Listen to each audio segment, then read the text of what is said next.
Il est 7h30 quand nous rencontrons Ibrahim Benaziz Konaté à son domicile dans la commune de Bingerville.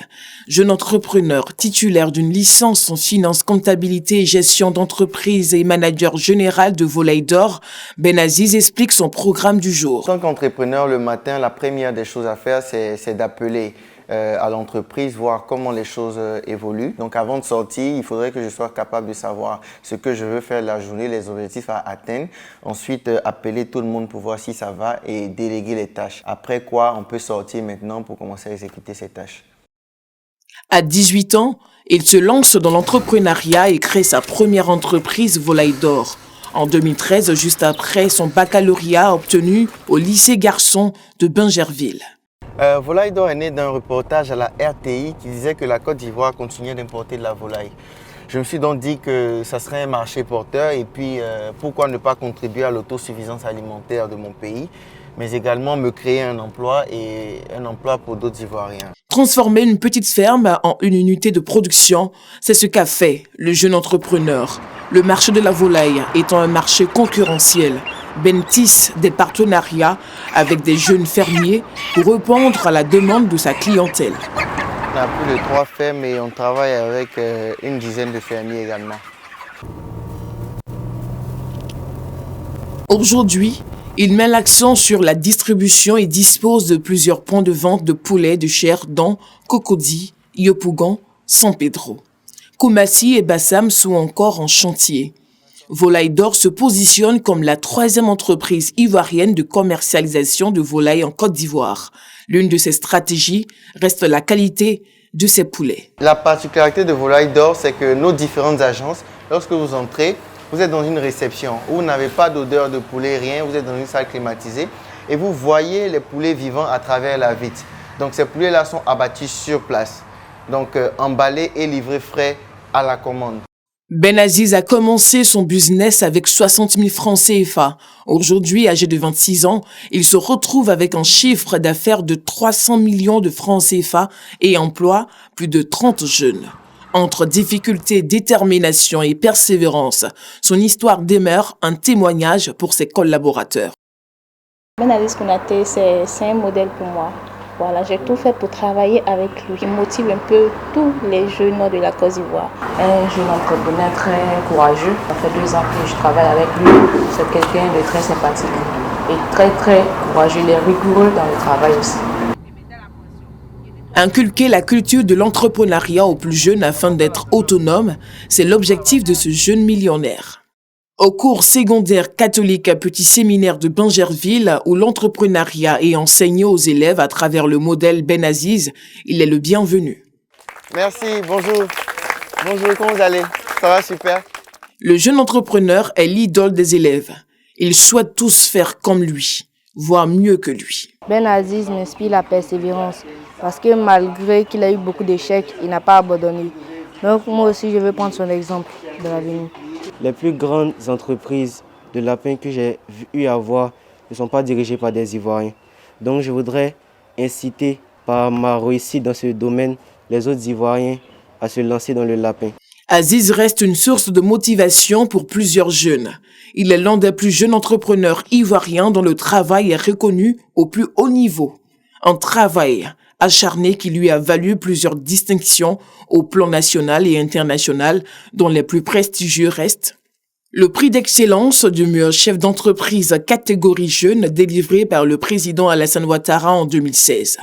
Grand prix du business plan compétition remporté en 2016.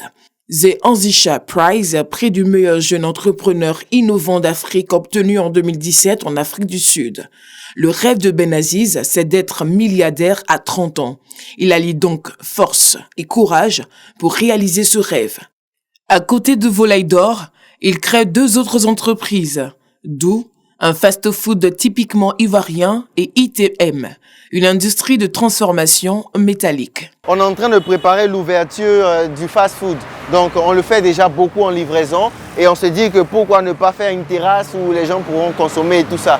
Donc l'objectif, c'est de gagner de l'argent de la journée avec Volaille d'Or et le soir, devant Volaille d'Or, continuer de gagner de l'argent avec les produits de Volaille d'Or sous une autre transformation. Toutes ces tables, elles ont été fabriquées par mon entreprise de fer. Au-delà de tous ces business, Ben Aziz est le président de la Ligue des jeunes entrepreneurs de Côte d'Ivoire, une association de plus de 400 jeunes qu'il forme à l'entrepreneuriat et au leadership.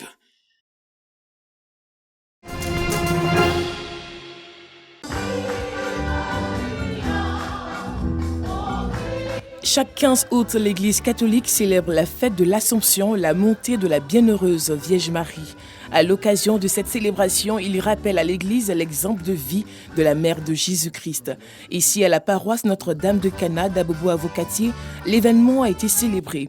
Dans son homélie, le curé Augustin Rudraogo de la paroisse a invité les fidèles à prier davantage pour la paix et la réconciliation en Côte d'Ivoire et dans le monde. Aujourd'hui, c'est une solennité, c'est une action de grâce et nous prions pour la paix, la santé et la prospérité de nos paroissiens et de toute la nation, la Côte d'Ivoire.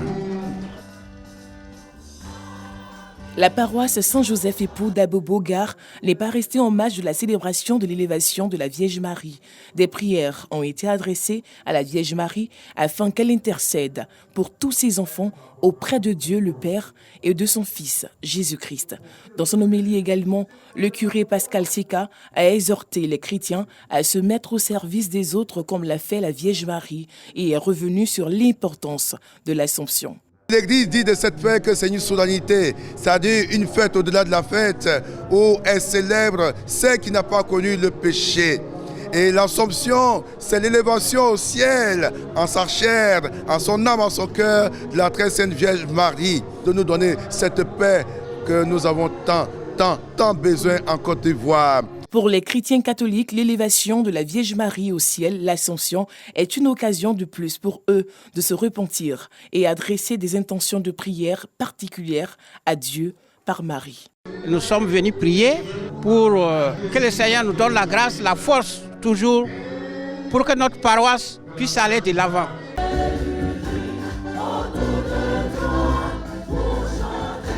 Les catholiques célèbrent l'Assomption de Marie chaque 15 août.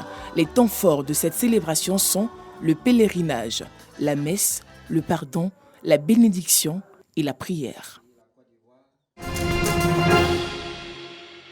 Un cas de virus Ebola a été détecté en Côte d'Ivoire, le premier depuis près de 30 ans. Il s'agit d'un cas isolé et importé.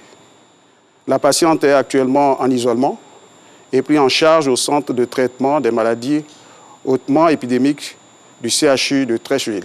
La Côte d'Ivoire dispose de vaccins contre Ebola. Une réunion interministérielle d'urgence s'est tenue samedi en fin d'après-midi sous la présidence du Premier ministre Patrick Achi. Parmi les mesures prises figure la réactivation du système de surveillance et de riposte au virus Ebola mis en place pendant la dernière épidémie en Guinée, l'identification et la surveillance de tous les cas contacts identifiés et une collaboration frontalière intense avec la Guinée. Le gouvernement ivoirien rassure les populations et les invite à la sérénité et que toutes les dispositions sont prises pour faire face à cette situation. Ebola est une maladie à virus souvent mortel qui touche les êtres humains et d'autres primates. Les taux de létalité ont varié de 25% à 90% lors des épidémies précédentes, selon l'OMS qui précise que néanmoins, il existe désormais un traitement efficace et si les patients sont pris en charge à un stade précoce de la maladie, avec en parallèle des soins de soutien, leurs chances de survie s'améliorent considérablement. Hichilema, homme d'affaires autodidacte, a remporté l'élection présidentielle en Zambie avec un total de 2 801 757 suffrages contre 1 814 201 pour Lougou. Une victoire nette quand on sait que cette course était donnée serrée depuis des semaines. Une seule circonscription sur les 156 de ce pays d'Afrique australe n'a pas officiellement été dépouillée.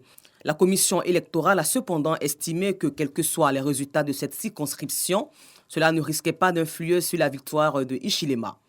Quelques bouchons de champagne ont sauté dans la salle où se trouvaient des parlementaires proches de Hichilema, alors que des coups de klaxon se multipliaient dans les rues alentours débordant de monde. C'était donc la troisième fois que Hichilema affrontait Lougou dans les urnes. En 2016, il avait perdu de seulement 100 000 voix. La participation très forte à plus de 70% confirme l'engouement pour ce scrutin durant lequel certains bureaux sont restés ouverts jusqu'à 5 heures du matin pour permettre aux électeurs faisant la queue depuis la fin d'après-midi de voter. En attendant donc les résultats définitifs, les populations célèbrent la victoire du nouvel espoir de la Zambie, selon eux.